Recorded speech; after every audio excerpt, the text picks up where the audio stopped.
Take personal responsibility for what's happened in your life and step up into your true potential, or leave me alone. What we're building here is not just us being people in the chair for the individual, but we're actually creating a community in the chair, because it's wonderful when you have one person there, but imagine having tens of people, hundreds of people, or even thousands of people in the same community as your community in the chair. I'm not going to kill it off because it has some good advice sometimes, but I at least need to be able to silence it enough that I can hear my own self. Whether you're conscious or unconscious of being a mirror, it's still reflecting back to me my opportunity to grow, my opportunity to get better, my opportunity to access the limitless potential of my very being that could impact the entire world or even just one person. All of it's valuable, all of it's meaningful.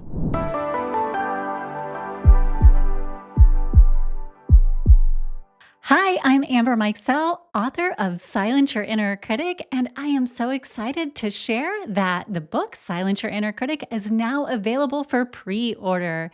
You can pop on over to silenceyourinnercritic.com and place your pre-order there. And while on silenceyourinnercritic.com, you can find tons of fun free resources available for you to explore. So here we are. We're getting into 2025, and there is nothing like the feeling of a new year and the accomplishment of a new project. And that's what we have going on for us right now, because we're launching Silence Your Inner Critic, a book that we've been working on for 2 years at this point. And now it is coming to fruition, and we are able to have individuals go out and pre-order their copies like now. And when you start to see this momentum coming right out of the gate, it plays into the very theme of what we've been doing, which is feeling like a freaking superhero because we're here, we're at the line, and we have this opportunity now to share with people and be the people in the chair that we are so excited to be.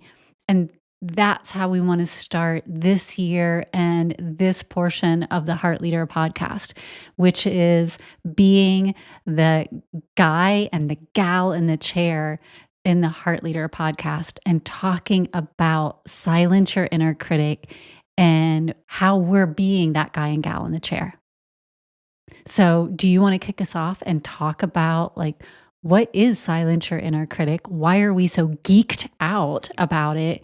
And how would you be the guy in the chair? And what the heck does that even mean, really? I would love to talk about Silence Your Inner Critic, but I feel like I would be a little bit out of integrity since I'm not the author. I may have contributed, but you're the author. So I'd love for you to talk about it since it's your book and you put all of your love and amazing effort into this and your vulnerability and all your skills and so much of what you learned, so much of what you've been through. And as you were writing it, you went through a lot of life lessons. And so it was kind of ironically around when you were writing things, the things came up in life to help others flow through different things as well. And so I know your own inner critic was coming up. And so that's always an opportunity to be real and vulnerable. So as much as I'd like to share my experience of it, I'd really love it to start it with yours, if you don't mind. Well, if we're going to start in the beginning and my experience, then I think we actually should start with the origin story of all things, including the origin story of the inner critic, right? As I started on my own personal growth journey, and I was getting all of this advice from individuals, which was a wonderful, beautiful gift. But I found myself constantly at this place where I couldn't even take this amazing information I was getting because my own inner critic was constantly pulling me down and pulling me under and putting me in a box and telling me what I could do, what I should do, what I was capable of. So hearing any good advice that I was getting from outside of me was almost impossible because that inner critic was holding me back within my own self. I couldn't hear myself talk, let alone hear somebody else talk. And I kind of got to this origin point in my own journey of self development where I was like, I've got to shut this thing up first in a way. Like, I'm not going to kill it off because it has some good advice sometimes, but I at least need to be able to silence it enough that I can hear my own self, let alone take in great advice from other individuals who have my best interest at heart and are helping me. So that was my own origin where I'm like, okay, how do I silence this thing enough to get a leg up? And if you ever watch our podcast versus, I know we have a lot of people who listen to it. I'm so grateful for that. But if you've ever caught a clip or you ever watch us on YouTube, we have a lot of superhero stuff in here because you and I are both superhero fans. I read comic books. I love comics. We both love superhero movies. And so the more I did this on my own, the more I was like, look, that inner critic is like such a super villain. And I am my own life's superhero. And I am really, if I'm going to get through this, I need to put this outside of myself and see it so that I can create this approach to silencing that inner critic in a way that makes sense for me so I can then internalize it. So I started to create my own superhero, supervillain narrative, understanding how that supervillain that is my inner critic rises in me and how I can have superhero training within me to begin to like silence it, kind of push it to where it could benefit me instead of hold me back. I could rise up and have the rise of my own inner champion, the rise of my own superhero, and have my own strength and my own authenticity.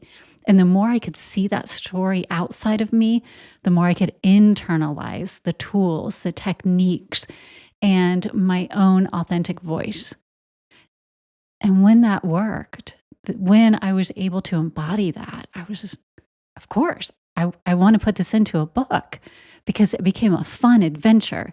And I started seeing my life as this amazing, fun, epic quest that I get to participate in, I get to play with. And that's what Silence Your Inner Critic is. And then, of course, I'm like, that means that I get to be the gal in the chair.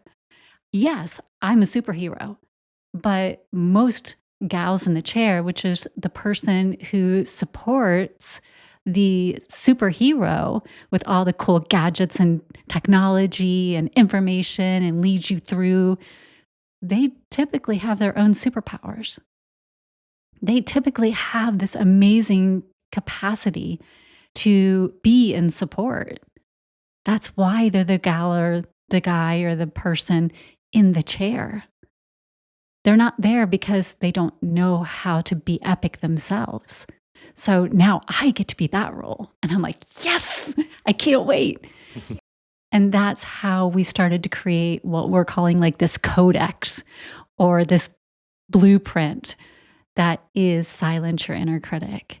And we want to take these first few weeks as we're heading into individuals getting this codex, this epic guide in their hand to start out being the people in the chair for individuals, to silence their own inner critic and become their own superheroes in their own journey to rise up into their strength, their superpowers, and direct the voice in their head.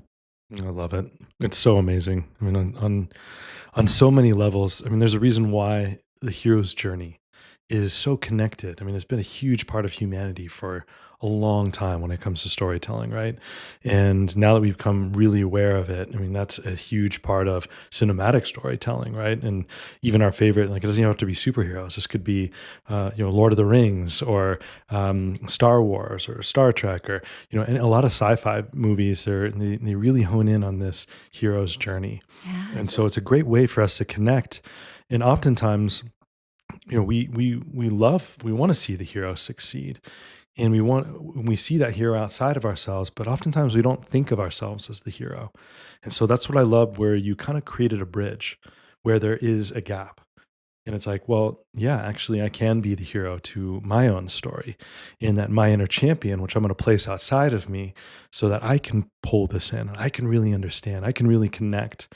But first, I have to kind of place it outside of me, just like I'm used to with Frodo, or Luke Skywalker, or, I mean, you name it, whoever. Maybe it's Spider Man, maybe it's Batman, and they fortunately have their people in the chair. Like, Batman has Alfred, and usually person in the chair might be someone who's close to them, who is holding their secret, and is there. Maybe they're very tech savvy, so they can walk them through, tell them where to go, what to do, remind them of the inner power that they have, give them that positive feedback, and just let them know, like, hey, you've got this, right? Yes. And so what we're building here is not just us being people in the chair for the individual, but we're actually creating a community in the chair.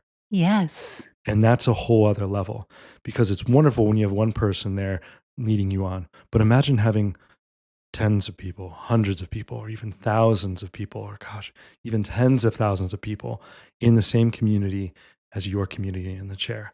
That's the exponential power that this has. And that's why I'm so excited about what we're putting together here. In the typical hero or even superhero's journey, right? It always begins with the discovery of self. Even before you get that person in the chair or the community that rallies around you, like, look, the Justice League, they end up coming together, right? And they form this amazing community of cohort of superheroes, right? So they all end up being the person in the chair for each other at some point, or they support each other in their superhero skills, and they lift each other up and they push each other. Mhm. That's what this is about, as much as it is anything, but it always starts with the discovery of self. And that's what an origin story is. So when you asked, like, what is the origin story? I had to discover it in myself. Every person's going to have to discover it in themselves. And that's what this book can help you do as you walk through it. But that doesn't mean you have to do it by yourself. You discover it in yourself, you discover it for yourself, but you don't have to discover it by yourself. You can have individuals like I had, people who were giving me information, but I was like, whoa, I realize I'm not able to take this in yet. So I have to figure out how it fits for me. We want people to do that, but that doesn't mean that you can't take these little bits of wisdom and then integrate it inward and go, okay, how can I do this? What does this mean to me? What do these superpowers that I'm starting to invoke, how is that starting to uncover within me? But what you'll discover in the first chapter of the book is, while you're creating your own origin story, it's important to understand the origin story of your inner critic, right? Because your inner critic had an origin story too. And if you understand where it came into play for you, then you have a greater capacity to begin to silence it. And there are so many ways that inner critic starts to come into our world and come into being in our inner realm, right? When we think about that superhero comic book approach, there are all these different realms. If we want to go with Thor, the 9 realms, right? Who knows how many realms we have in there. But there are so many different layers, and the inner critic likes to get into each and every one of them. So you have everything from, you know, how our families get in and work together. And the inner critic can, even if you have the most loving, beautiful, supportive family, it does not mean that there aren't moments where you feel like you've disappointed them, maybe. And all it takes is that.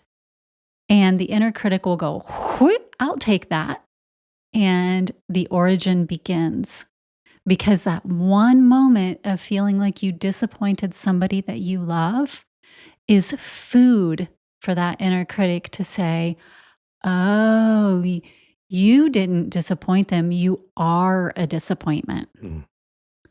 And that script flipped. And now it went from, "Oh, my action created a moment of disappointment for that person," to, "I am a disappointment." Yeah, almost like an illusionary ego being built with every that fuel is being turned into an illusory ego value that we almost embody in many ways, right? Yes. So it's a shapeshifter. Yeah. Oh, And that knowledge then becomes your inner champion's power to say, "Ooh, I see your superpower. I see your villainous superpower. You are a major shapeshifter, and you take the slightest little nugget and you morph it into a whole identity that then you throw at me and want me to take on. But since I am not you, I don't have to do it." mm, And so your superpower then becomes the art of understanding, and you get to deflect that with that understanding. So then you start creating these stories of, "Ooh, I see you. No." And like Wonder Woman style, "Whoosh, no." Or, create your own approach. But then it becomes this amazing, amazing story that you are interweaving into your life. And it becomes fun instead of like, "Oh no, here I go again. Why is this happening in my mind? Why is this happening in my life? Why does this always seem to happen to me?" right. Yeah. And that's a great, it's easy for it to become a victim mentality.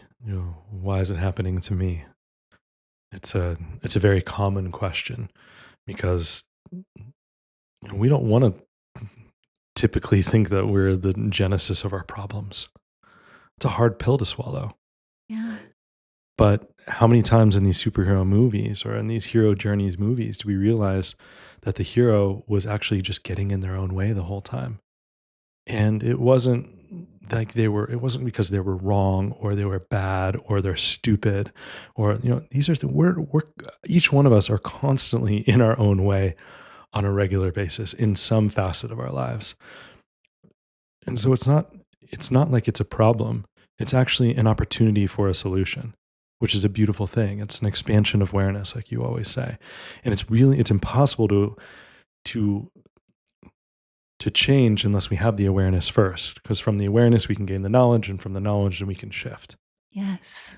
And so that's why this is so critical for our own understanding of our authentic selves and chipping away. I mean, oftentimes we have to learn who we aren't to fully embrace and become who we already are.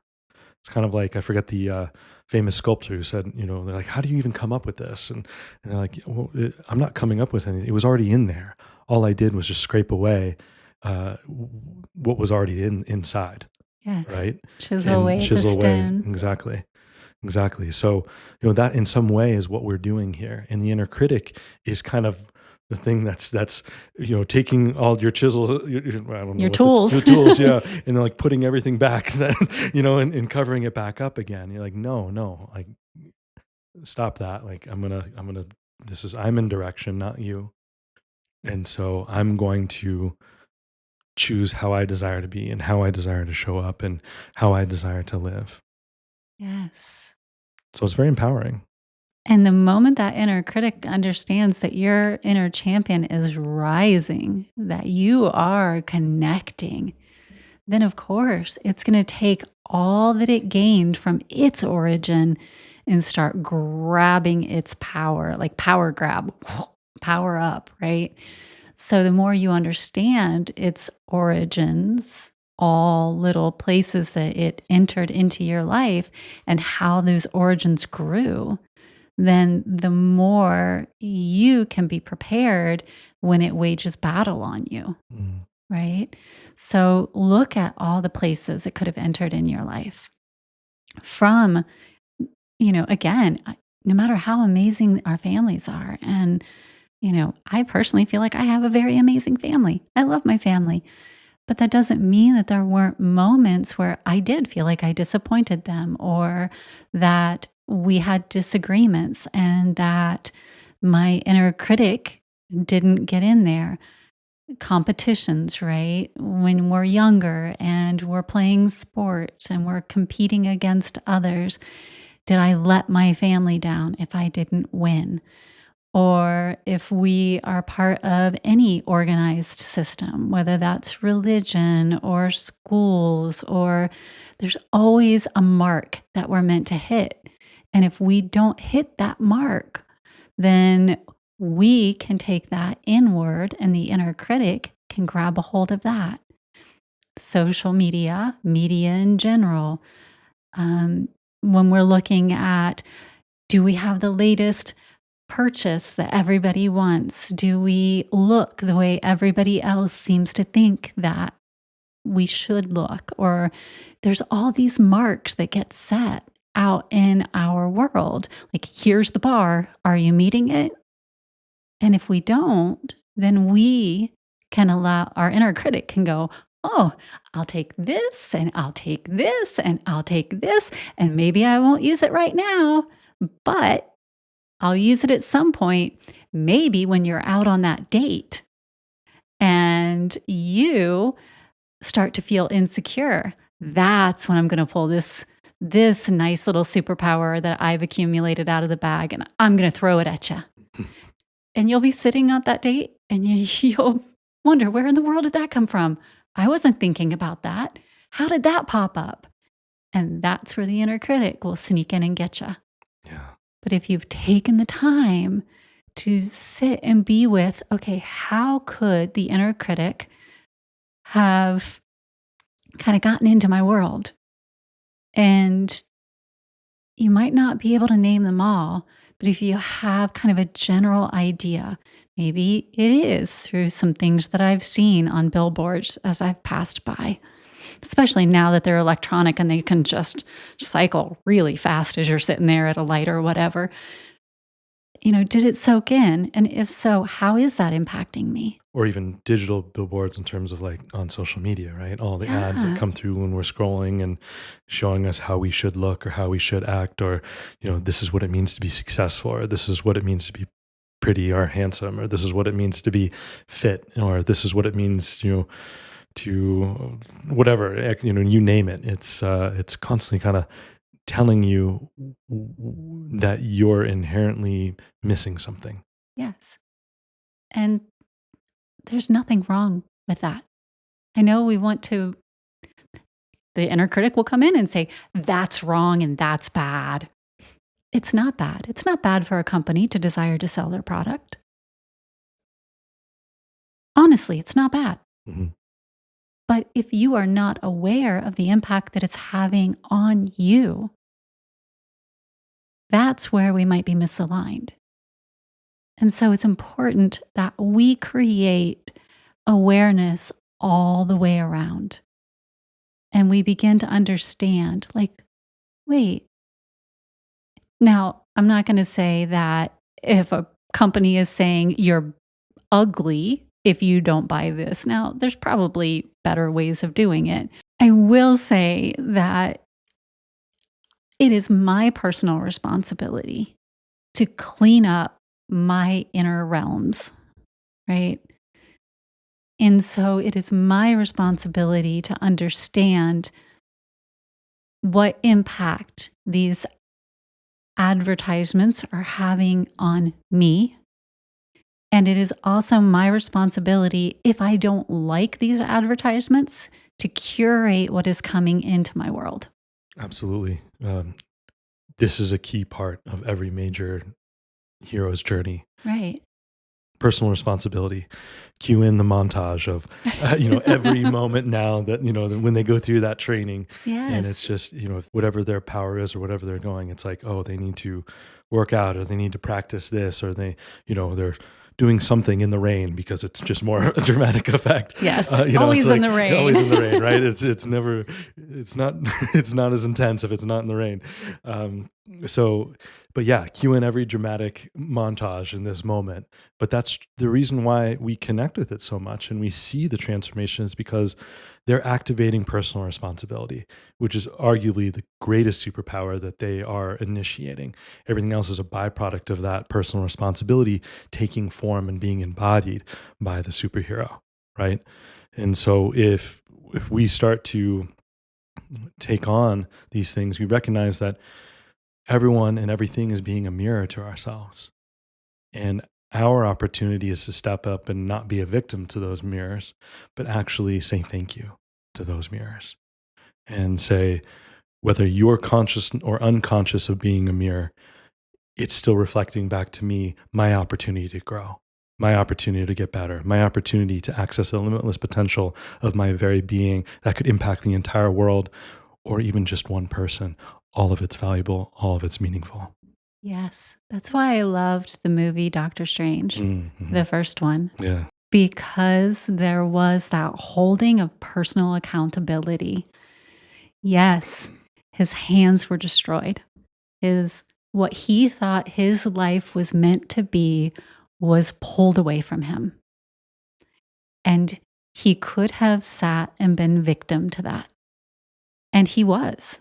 He was allowing his life to be a victimhood of his circumstances until his teacher was, look, fine, sit and be a victim or understand that you know a fraction, like not even a mustard seed's worth of what this one universe has to offer.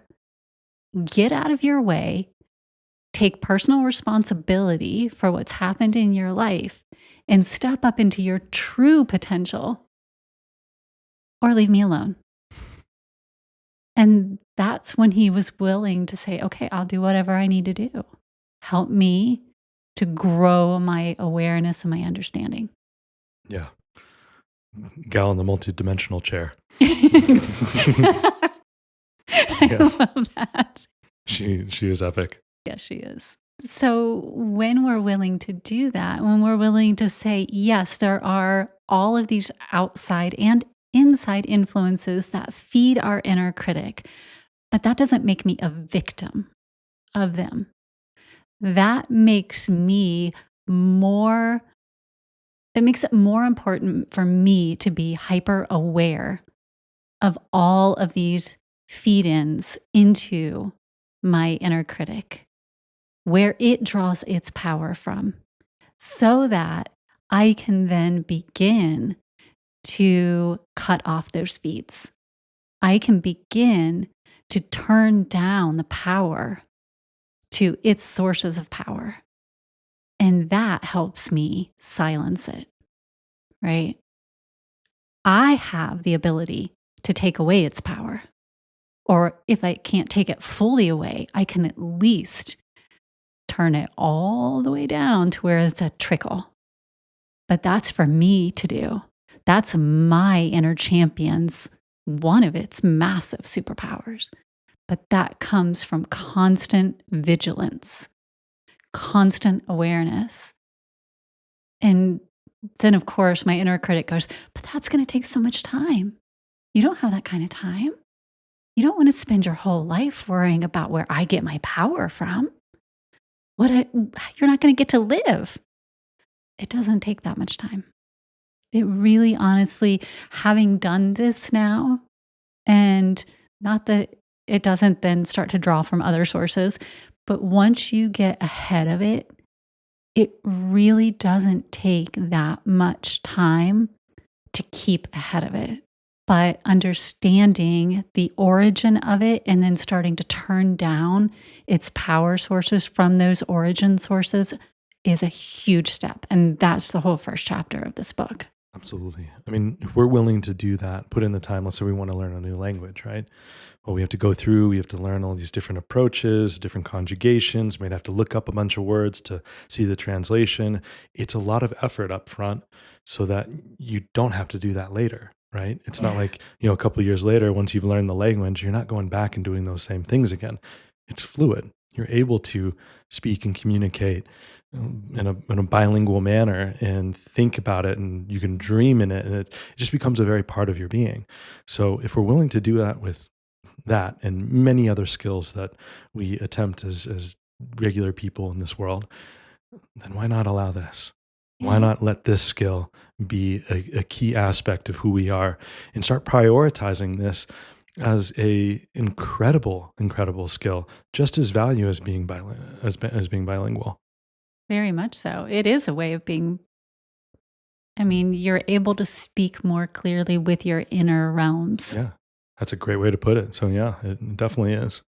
So, if you are someone who is looking to silence that inner critic and navigate your way to leading a life where you are this superhero of your own life's journey, then join us over the next several weeks. We're going to do a few weeks of superhero training, if you will, here on Silent, or I almost said Silence Your Inner Critic is on my mind. I can't help it, here on the Heart Leader podcast. So it's all around this book, Silence Your Inner Critic, which is now available for pre order.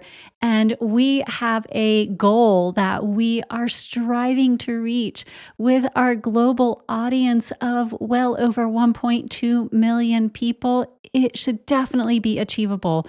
We would like to have 15,000 pre orders of the book before it hits shelves on March 4th. So, if you can be a superhero for us and help us reach that goal, it would be wonderful. All of the proceeds, everything that we earn from this book will go straight to the nonprofit programs that we have through Suivera. So it would be wonderful to be able to turn around and do some wonderful superhero things with all of the money that would come in from this book. Just know that you would be contributing to some amazing programs like single mother programs and all single parent programs. But in order to do that, you could head on over to silenceyourinnercritic.com or wherever you order books like Barnes and Noble, and place your order there. And the moment that you do, screenshot your purchase and email us over at info@suivera.org, or send us a copy of your receipt, and you'll immediately start getting free gifts from me, your gal in the chair, up until the day that you get your copy of the book. And then after, we'll continue that journey together. Until next time, keep checking out all of the amazing content we have right here on the Heart Leader podcast.